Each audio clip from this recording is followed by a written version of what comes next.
Thanks for joining me on the journey through the book of Acts. Today we're going to look at Acts chapter 3. In Acts chapter 3, Peter and John, they meet a beggar who sat in close proximity to the temple. The temple would be considered our day like the church. And he sat at the gate, which was called Beautiful.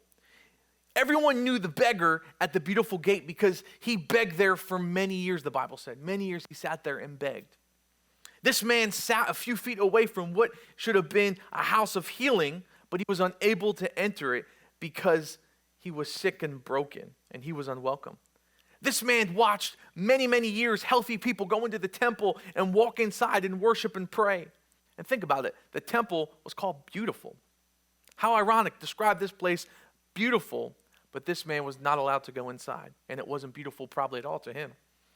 Where do you see yourself in this story? We see Peter and John, and we see this beggar. Perhaps you identify with the beggar. Spiritually and emotionally, you're broken. You've been stuck in the same place maybe for weeks, months, or maybe even years. Others maybe, they look at your situation and they say, man, yeah, that's not normal. That's not even healthy, but you don't know how to get unstuck from it.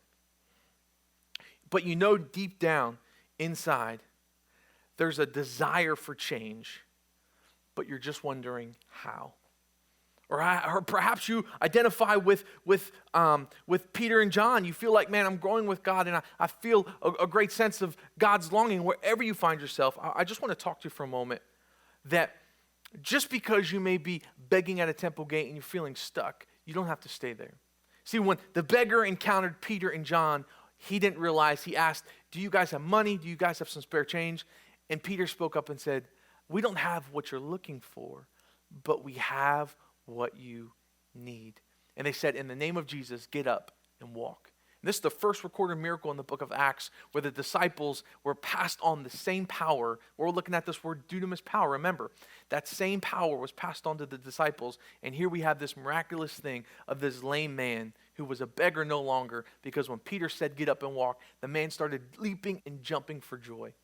Maybe right now you feel like the beggar and you're stuck. And you need that word, get up, stand up, and walk. See, you may think, my situation does not look beautiful at all, but I can promise you this. As you read through Acts chapter 3 this morning, you're going to see how God can turn beggars into something so amazing. It can become a beggar into a beautiful person. Think about that. He sat outside the temple called Beautiful, but could never go in. But now he was healed, and he could enter all the time, every time. And maybe this morning you need to be challenged. You don't have to stay where you're at. You don't have to stay stuck. God has something more for you. Why don't you begin to ask this morning, God, help me show me all that I have. If you feel stuck, why don't you read through Acts chapter 3 and see how you can maybe relate to how the beggar was stuck, but then he became unstuck through the power of Jesus. I love you. Thank you for joining me on the book of Acts, The Journey.